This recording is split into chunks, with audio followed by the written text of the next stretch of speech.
Abra sua Bíblia comigo. 1 Reis, capítulo 4. 1 Reis, capítulo 4, do versículo 29 em diante. Queridos, esse relato que eu vou ler das Escrituras agora é um relato assim, muito poderoso, que fala muito bem de Salomão. Me acompanhe. Deu também Deus a Salomão sabedoria, grandíssimo entendimento e larga inteligência como a areia que está na praia do mar. Era a sabedoria de Salomão maior do que a de todos do Oriente e do que toda a sabedoria dos egípcios. Era mais sábio que todos os homens, mais sábio do que Etã, Israelita, e do que Emã, Calcol e Darda, filhos de Maol. E correu a sua fama por todas as nações em redor. Compôs 3.000 provérbios, e foram seus cânticos 1.005. Discorreu sobre todas as plantas, desde o cedro que está no Líbano até ao hisopo que brota no muro. Também falou dos animais e das aves, dos répteis e dos peixes. De todos os povos vinha gente a ouvir a sabedoria de Salomão, também enviados de todos os reis da terra que tinham ouvido da sua sabedoria. Sem sombra de dúvida, Salomão foi o homem mais sábio que houve no mundo.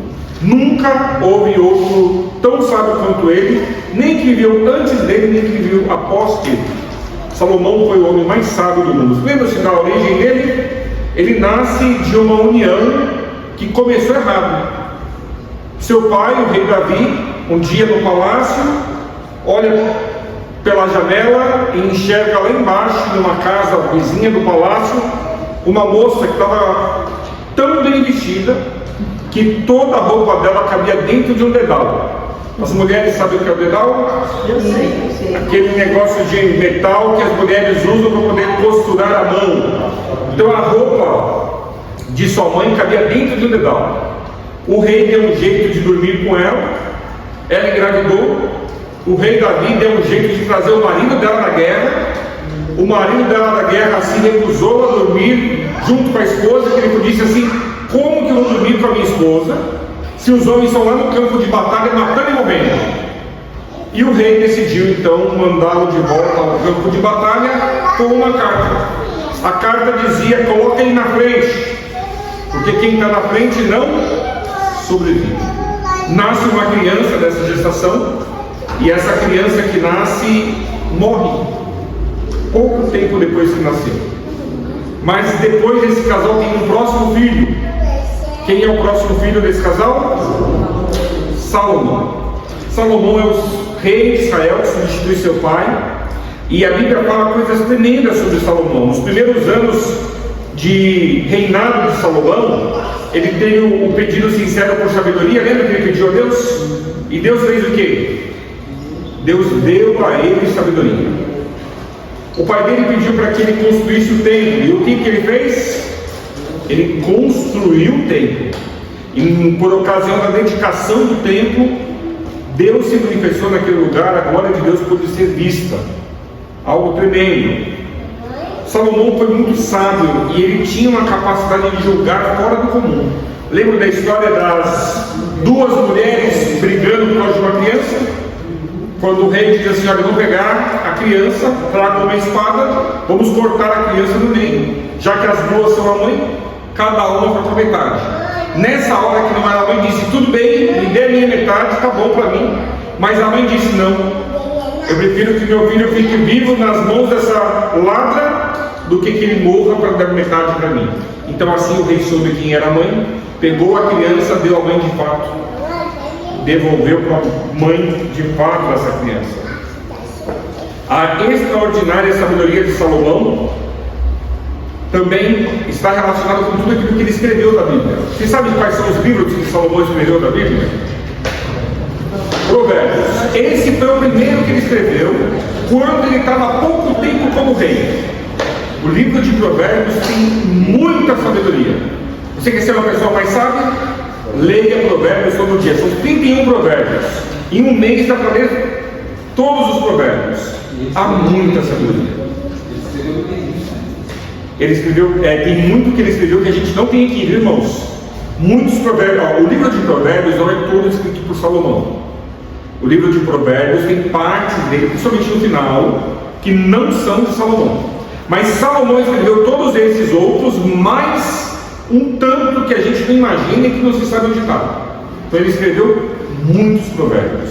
Além de escrever provérbios, ele escreveu hinos, salmos, músicas, letras que eram usadas em músicas e que o povo gostava de cantar. Infelizmente, nós temos algumas no livro de Salmos, mas muitas, a grande maioria se perdeu. Cantares foi ele que escreveu também, foi? Salomão também escreveu o livro de Cantares. É um livro que alguns teólogos, quando falam desse livro, eles chegam a se arrepiar. Eles dizem assim: esse livro não devia estar na Bíblia. Já vi gente falar que o livro de Cantares de Salomão não deveria estar na Bíblia. Queridos, mas tudo que o livro de Cantares fala a respeito da ação criadora de Deus. E quando fala sobre a sexualidade, quando fala sobre o amor, está falando de coisas que Deus criou. Então deveria sim estar na Bíblia, sem sombra de dúvidas. E ele escreveu no final da vida mais um livro. Qual foi o livro que ele escreveu no final da Bíblia? O livro de Eclesiastes, que mais ou menos se resume assim: vaidade de vaidade, tudo é. E quando ele vai explicar o que é vaidade, ele diz assim: vaidade é como correr atrás do vento. Quem pega o vento? Quem alcança o vento? Quem corre atrás do vento ganha o quê? Olha que ganha uma coisa. Veja, ó, quem corre atrás do vento ganha o quê? Não, calma, pensa. Quem corre atrás do vento ganha o quê? Canseira. Canseira, que tem que acompanhar o vento, criatura. Enfado. Canseira e enfado. Queridos, a vida desse homem chama muito a atenção. A sabedoria dele, então, nesse texto que nós acabamos de ler da Bíblia, fala que ele entendia de plantas, ele entendia de animais, répteis, peixes, aves, um estudioso da natureza de Deus. Ele foi mais sábio do que, mais tarde nós tivemos um teólogo também estudioso da natureza, chamado Darwin. O Salomão foi mais que o Darwin. Tremendo, né? Eu acho tremendo enxergar o agir de Deus e a forma como Deus conduz absolutamente todas as coisas. Se tornou extremamente famoso. Ele fez uma aliança com o Senhor em 1 Reis, capítulo 9. A sua corte foi muito rica, muito poderosa. Além do templo, Salomão também construiu um palácio real, outros edifícios, construiu cidades, construiu embarcações e muitos utensílios e artefatos artísticos e de guerra, bélicos. Um homem fora do comum do seu tempo. Seria fantástico terminar a mensagem aqui e falar: irmãos, vamos embora, vamos procurar ser como Salomão. Mas não é assim. A palavra de Deus diz assim: aquele que está em pé, cuide para que não caia. O Salomão caiu. Ele caiu rápido, ele caiu presa nas mãos das mulheres com quem ele se casou. Só mulheres com quem ele se casou foi cerca de 700, mais 300 concubinas. Então ele caiu como presa fácil. A Bíblia fala que ele passou a adorar os deuses dessas mulheres, construiu templos para os deuses dessas mulheres. Olha só tudo que ele era, tudo que ele tinha, havia vindo das mãos de quem? Mas ele dá as costas para Deus e vai adorar Mamon, vai adorar Baal, vai adorar Moloque, vai adorar deuses que não passam de barro e gesso. Não é isso? Madeira, pedra. Que coragem, né? Deixar de adorar o Criador para adorar um pedaço de coisa que não é absolutamente nada. Estava conversando com a minha filha ontem, não lembro onde eu fui com ela. Fui no médico com ela, e na volta do médico eu falei: filha, você já parou para pensar como as pessoas são malucas? Elas deixam de adorar Deus para adorar outras pessoas. Elas deixam de adorar Deus para adorar pedaços de pedra, pedaços de pau, aquilo que não é real, aquilo que não existe. a minha filha disse assim: papai, eu penso que se uma pessoa se torna ateu e simplesmente não acredita mais em Deus, ainda dá para entender que essa pessoa não está querendo acreditar em nada. Mas quando a gente enxerga uma pessoa que deixa de acreditar em Deus para acreditar em algo que é menor do que Deus, essa pessoa está mostrando para a gente da sua falta de sabedoria, né? Da sua falta de inteligência. Queridos, há um só Senhor, Ele é Criador dos céus e da terra. Tudo que há no mundo foi feito por Ele. As estrelas, os céus, o mar, eu e você, absolutamente tudo foi criado por esse Deus. Agora, no fim da vida de Salomão, ele começou bem, ele termina muito mal. O nível moral da sua vida foi lá embaixo, após se casar com tantas mulheres estrangeiras. Na questão política, sabe o que ele fez? Cobrou altos impostos. Sabe para quê? Para manter o luxo no palácio. Então ele tirou o dinheiro dos pobres, fez os pobres ficarem mais pobres, e aquela dificuldade para todo mundo, graças à atuação de Salomão. Agora, no nível espiritual, ele desobedeceu a lei de Deus, ele pisou a lei do Senhor, ele foi permissivo ao se aliar a povos idólatras e adorar os deuses desses povos. Com essa atitude, Deus permitiu que seus inimigos se levantassem contra Salomão. Ele reinou por 40 anos. Ele foi um rei que governou o país, ou a nação, quando era maior. Se estendia do Egito até a terra dos filisteus. Era um poderio, era um reino muito grande. Mas nesses momentos ele se distanciou de Deus e acabou indo para muito longe. Eu queria que você abrisse a Bíblia comigo em alguns versos, para nós vermos um pouquinho mais sobre Salomão. Primeiro texto, 1 Reis 11:14. 1 Reis, capítulo 11, verso 14.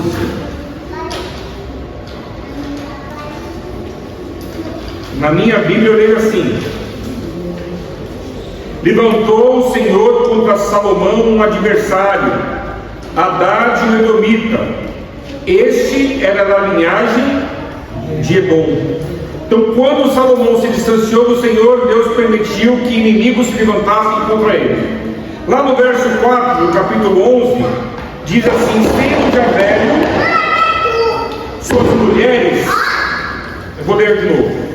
Sendo já velho, suas mulheres lhe perverteram o coração para seguir outros deuses, e o seu coração não era de todo fiel para com o Senhor seu Deus, como fora o de Davi, seu pai.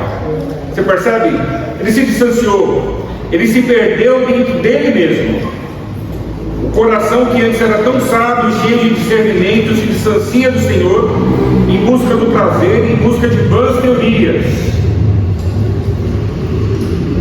Lá no 1 Reis, agora, capítulo 8, verso 20.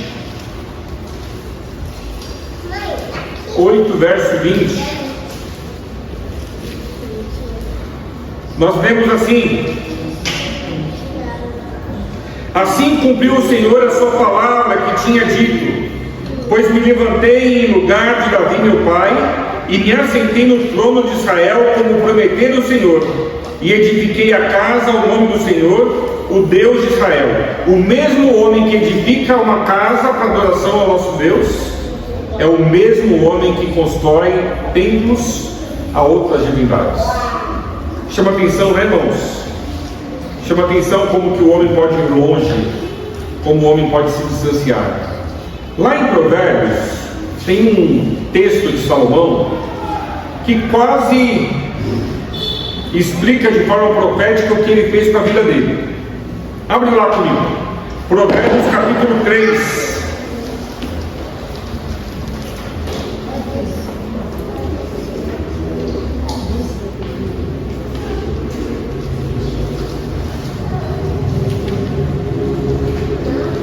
Verso 5 a 7. Esse verso é um daqueles versos da Bíblia assim, que tem que falar o nosso coração, viu?